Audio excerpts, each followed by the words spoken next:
Saan nanggaling ang pesteng ibon na to? Sagradong lugar ito ng sekta. Hindi ito kusina. Kwak. Aba, bakit naman ganyan ka magsalita? Ang pangalan ko ay Baiying. May buo akong pangalan, no? Hindi naman ako sumingit, at wala rin akong niloko. Pinaghirapan kong pumila ng maayos hanggang dito. Bakit hindi mo ako papayagang magpasuri? Patakaran ng sekta. Ang pagsusuri ng spirit root ay para lang sa mga tao, at sa mga kapwa Taoist na nag-anyong tao. Saang patakaran nakasulat yan? Ilabas mo nga yung patakaran na yan nang makita ko. Kung hindi mo mailabas, hindi talaga ako aalis dito ngayon. Kakausapin ko talaga ang pinuno nyo tungkol dito. Diskriminasyon to. Karapatan ng mga gansa. Teka, mali. Nasaan ang karapatan naming mga spirit beast? Ang lakas ng loob niyang hadlangan ang misyon ng sistemang ito. Huwag kang matakot, host. Isa lang siyang hamak na cultivator sa body integration realm. Banatan mo siya, sagot ko ang susunod mong buhay. Kung mamatay man, edi magsisimula na lang ulit ng bagong buhay. Magiging isang astig na gansa pa rin naman ako. Nakakatawa, ano naman kayang magagawa ng isang hamak na gansa? Tikman mo to. Tikman mo to. Baka nga hindi mabaon ang tuka ko sa balat mo. Pero baon naman ito sa mga litid mo. Aray ko. Teka, anong euro? Sige na, sige na. Tumanda ka na yatang paurong.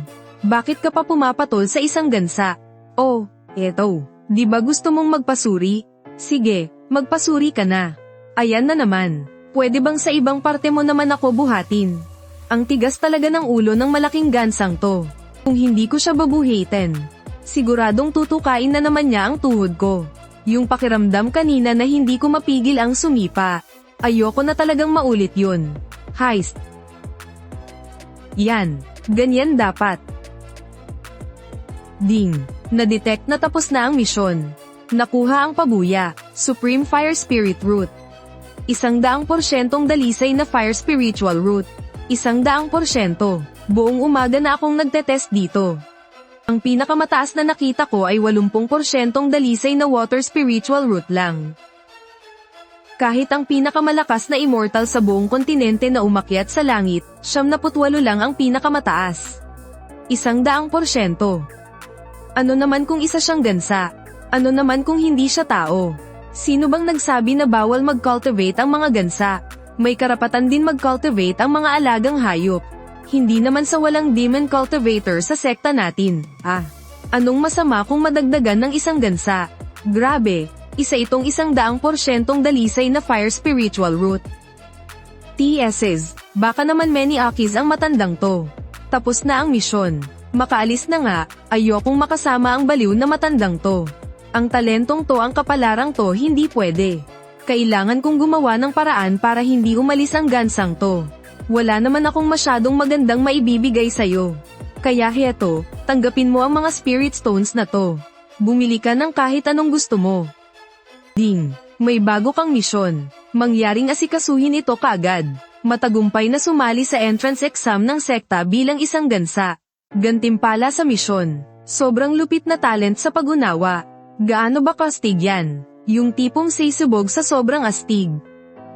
Diyos ko pong gansa. Sa bagay, kung iisipin, sino bang nagsabing masama ang matandang to? Ang bait-bait kaya niya, solid na solid.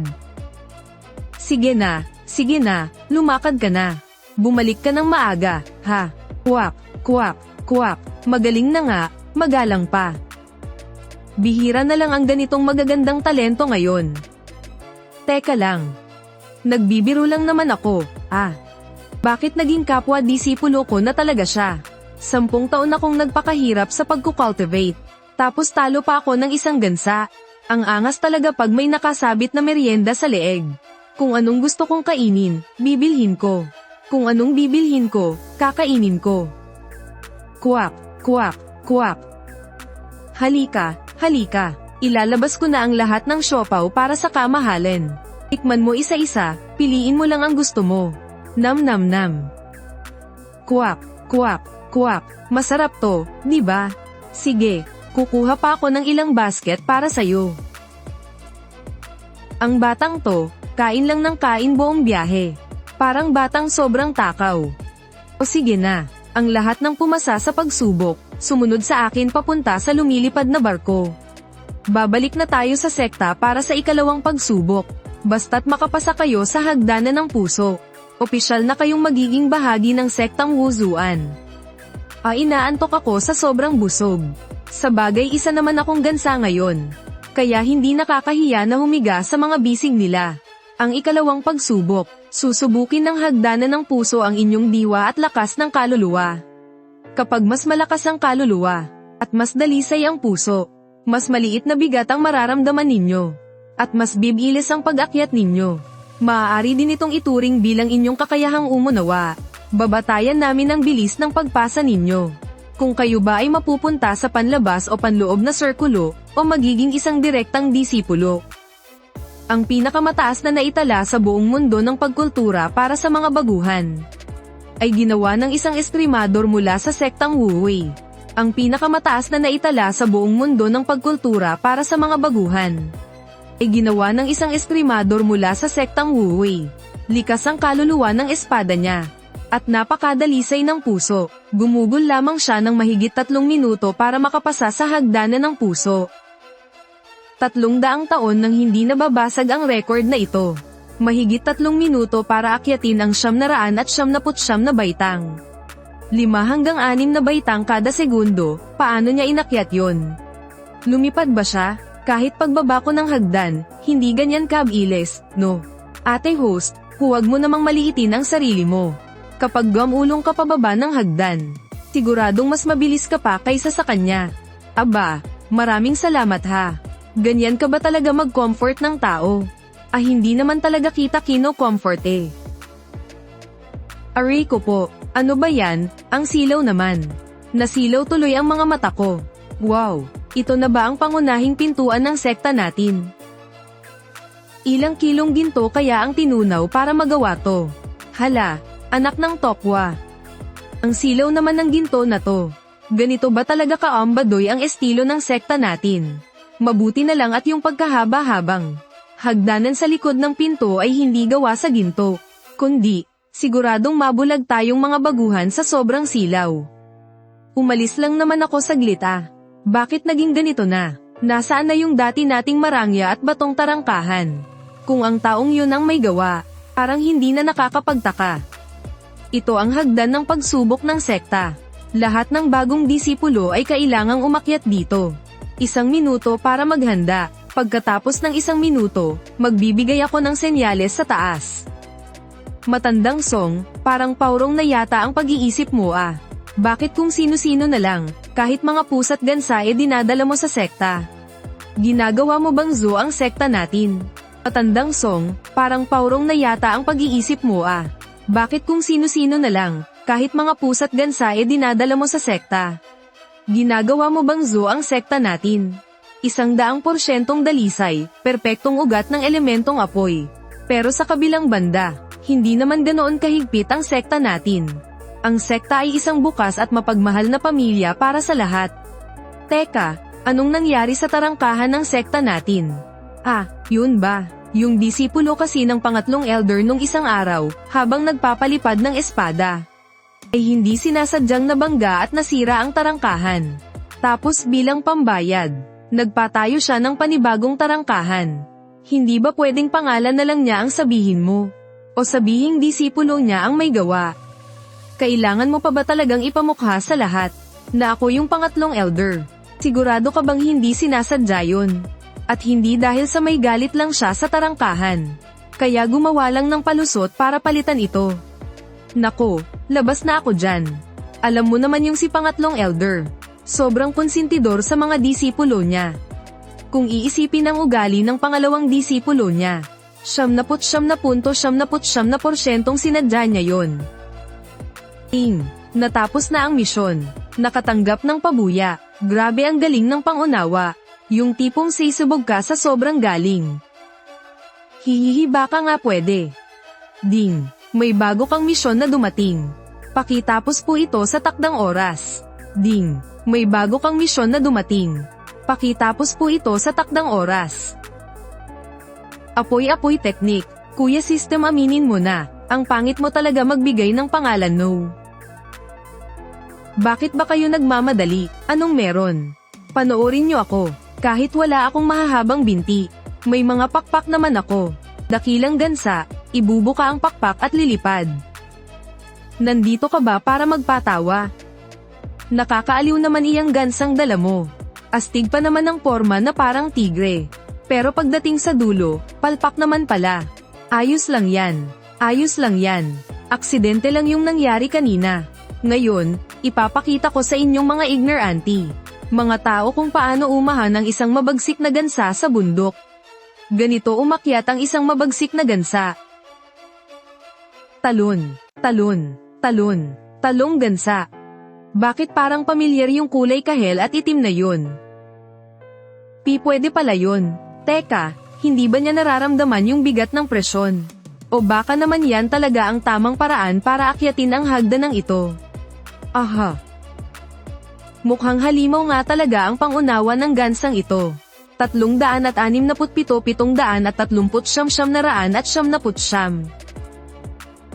739 na baitang. Alam nyo ba kung paano ko inakyat ang 999 na baitang na to? Syempre hindi nyo alam. Mga wala kayong puso, napakalamig nyo. Hinding-hindi ko kayo mapapatawad habang buhay. Kuwak, kuwak, kuwak. Ang sarap sa pakiramdam. Para bang ilang araw akong na-constipate tapos biglang lumabas lahat. Gama ng buong katawan ko. Naka-breakthrough na siya agad. Kaya pala isa siyang halimaw na may 100% purong spirit root. Oo nga eh. Isipin mo, yung pinakamagaling nating si Junior Brother Shen. Kalahating buwan pa ang inabot bago nakaabot sa third layer ng chi condensation. Pero itong maliit na gansa, hindi pa nga formal na nakakapasok sa sekta. Nabasag na agad ang record ni Junior Brother Shen. Talo pa ang mga veterano. Daig pa ng bata. Ngayon, daig pa ako ng isang malaking gansa. Sawa na ako sa ganitong buhay. Ding. Natapos na ang misyon. Gantimpala, isang libro ng Xuanwu Technique. Naipadala na ito ngayon sa utak mo. Kinain ng Xuanwu Technique ang utak mo. Rebound. Kinain mo ang utak ng Xuanwu Technique. Oho, nagpalit ka na ng pangalan Mas matindi yan kaysa sa dating Fire Technique. Syempre, tingnan mo nga kung sino ang kaharap mo. Paano naman ako magiging bano sa pagbibigay ng pangalan? Palabas ko lang yun lahat. Ano, di ba ang astig na pakinggan pagkatapos palitan? Ayos nga talaga. Ang laki ng inunlad mo Ding. Ate host, tago sa puso ko ang papuri mo. Gantimpala, isang beginner level na spirit beast space. Ang galante mo naman, Kuya System. Ngayon, mas madali na ang magtago ng mga gamit. Hindi na ako matatakot naman ako ang mga chichirya ko. Sa tingin nyo, aling pick kaya ang pipiliin niya sa atin? Tingin ko, dapat siyang pumunta sa beast tamang pick natin. Puro spirit beasts ang nandito, kaya may mapag-uusapan at mas komportable. Ang pinakamaliit mong spirit beast doon ay kasing laki ng 5 malalaking gansa, di ba? Baka mapipipa ng mga yan ang napakagaling na batang yan. Kailangan pa bang itanong yan? Syempre sa sword pick natin. Napakalakas kaya ng atake natin. Fire Spirit Root, napakagandang talento niyan. Bagay na bagay yan sa sword pick natin. Isa pa, ako kaya ang nag-uwi sa gansang yan. Paniguradong mas malapit ang loob niya sa akin. Yang sword pick nyo, hindi sa mina maliit ko kayo Pero tingnan nyo nga kung gaano na kayo kahirap. Yung isang pill, kulang na lang hatiin nyo sa 2 bago inumin. May sapat ba kayong resources para palakasin siya? Huwag nyong sayangin ang napakagandang talento na yan. Para sa akin, mas mabuti pang pumasok na lang siya sa alchemy pick natin. Maraming resources, maraming pills. Kung pupunta siya sa pick natin, pwede niyang papakin na parang candy ang mga pills. Tsaka, may fire spiritual root ang batang ito na si Hiyu. Siya na talaga ang pinaka-perpektong kandidato para sa alchemy. Mas malapit siya sa akin. Alam ko kung ano ang mga gusto niya. Kalokohan. Pinits lang sa'yo ang spiritual root niya, malapit na agad sa'yo. Gusto mo, sa'yo na lang ibigay ang lahat ng mga disipulong ito. Tsaka, ang dami mo ng nak-ain na elixir ko Bakit hindi mo sabihing mas malapit ka rin sa akin? Ang kapal ng mukha mong matanda ka. Sa totoo lang, tingin ko pwedeng lumaban ang spirit food pick natin para sa kanya. Lumayas ka nga, para ano, maging nilagang gansa sa palayok dyan sa inyo. Oh. Uy, anong problema, bulilit? Bakit, bulilit? Pipiliin mo ba ang sword pick namin? Ang daming masasarap na pagkain dito sa sword pick namin. Bakit para siyang matandang manyak na niloloko ang isang bata? Nakakadiri, wala man lang dangal. Huwag mong pansinin ang matandang yan. Napakakuripot niyan. Isang lollipop lang ang ibibigay sa'yo niyan. Ibibigay ko sa'yo itong buong kahon ng flower cake. Halika na rito sa alchemy pick namin. Siguradong may masasarap kang kakainin araw-araw. Hindi rin masama to ah. Bulilit, sumama ka na sa akin. Ibibili kita ng pagkain araw-araw. Huwag kang maniwala sa kalokohan niya, wala siyang pera. Kapag sumama ka sa kanya, 9 na beses kang gugutumin sa loob ng 3 araw. Sumama ka sa akin, mayaman ako. Ibibili kita ng maraming masasarap na pagkain. Ha ha ha, gusto mo bang sumali sa 2 pick?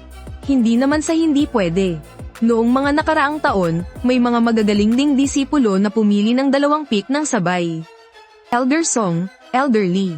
Anong sa tingin nyo? Tama, tama, mabuti pa't marunong kang umintindi. Para ka talagang royal translator ko, ha ha ha. Si Raulo ang sino mang magpaparaya sa kanya. Basta ako, hinding-hindi ako magpaparaya. Sisiguraduhin kong mas magaling akong magturo kaysa sa patay gutom na yan. Sisiguraduhin kong mas magaling akong magturo kaysa sa manyak na yan. Sige, napagkasunduan na natin yan. Tig-iisang araw tayo magtuturo, salit-salaitan tayo araw-araw. Pahinga muna tayo ngayong araw. Bukas, si Tandang Song ang magsisimulang magturo. Patay. Ayos. Ayos kasama ang taong to ah. Ganito na nga ang nangyari, pagkain ko pa rin ang iniisip niya. Nakamit na ang mundo kung saan ako lang ang nasaktan. Ting, nakakuha ka ng achievement, unang araw sa sekta. Nag-away ang 2 elder ng sekta dahil sa host. Na-unlock ang reward. Pag-aproba ni Ching yan. Espiritual na apoy ng buhay. Aba, may surpresa pa pala. Ang ganda talaga ng araw na to. Anong nangyari? Bahagi ba to ng welcome ceremony? Hindi kaya. Nag-aaway sila dahil sa gansang yan. Oh. Totoo kaya lahat ng chismis sa syudad ng Baiyuan? Ang gansang to ba talaga ang anak ni Elder Song? Ang tagal ko pa naman iningatan yan. Tama na yan. Nakaakyat na ba ang lahat ng mga disipulo mula sa hagdan ng pagsusuri? Pumili muna kayong lahat ng maayos. Pumili kayo ng pick kung saan nyo gustong mag-aral. At saka mamimili ng mga disipulo ang mga elder ng bawat pick. Maliban sa mga napili ng mga elder, ang mga nakaakyat sa loob ng 15 minuto ay mapupunta lahat sa inner o outer sect. Ang mga lumagpas naman sa 30 minuto ay magsisimula muna bilang mga disipulong tagapaglingkod. Siyempre, huwag kayong masyadong panghinaan ng loob. Dito sa sekta natin, tiyak na may kapalitang pagsisikap. Ang mga disipulong tagapaglingkod ay pwedeng makapasok sa outer sect. Ang outer sect ay pwedeng makapasok sa inner sect. At ang inner sect naman ay pwedeng magsumikap para maging personal na disipulo ng isang elder.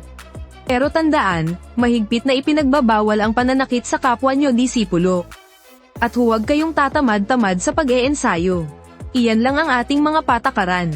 Ang mga sang-ayon ay pwedeng manatili. Ang mga hindi naman ay maaari nang umalis. Huwag kayong mag-alala kung hindi nyo alam ang daan. May maghahatid sa inyo pabalik sa registration area. Aalis? Syempre hindi. Pagiging isang immortal ang pangarap ko simula pagkabata. Di ba't sinabi na mismo ng pinuno ng sekta, na may kapalitang bawat pagsisikap. Kahit mga utusan, pwedeng makapasok sa panlabas na sekta. At mula sa panlabas, pwede pang makapasok sa panloob na sekta. Hindi ako aalis. Kahit patayin niyo pa ko, hinding-hindi ako aalis. Sabihin na nating hindi masyadong pambihira ang talento ng mga to. Pero hanggat handa silang magsikap, tiyak na anggat din sila kahit paano. Sige, dahil wala namang gustong umalis. Kayong mga elder, huwag na kayong humilata dyan. Sa mga upuan nyo na parang mga walang buto. Magsitayo na kayo at formal nating simulan ang pagtanggap ng mga disipulo. Araw-araw na lang kayong mga walang ayos. Nasa kalagitnaan pa naman tayo ng pagpili ng disipulo. Anong sasabihin ng iba kapag nakita nila kayong ganyan? Nakakahiya. E di hayaan mo silang manood. Hindi naman ito ang unang pagkakataon. Makikita nyo, balang araw, makakapasok din ako sa panlabas na sekta. May lisensya ka ba sa paglipad? Pwede bang bagalan mo naman?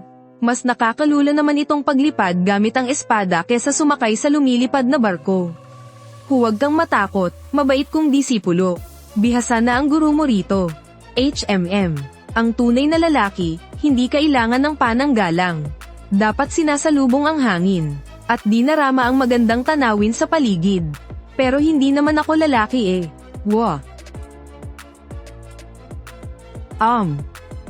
Gansa.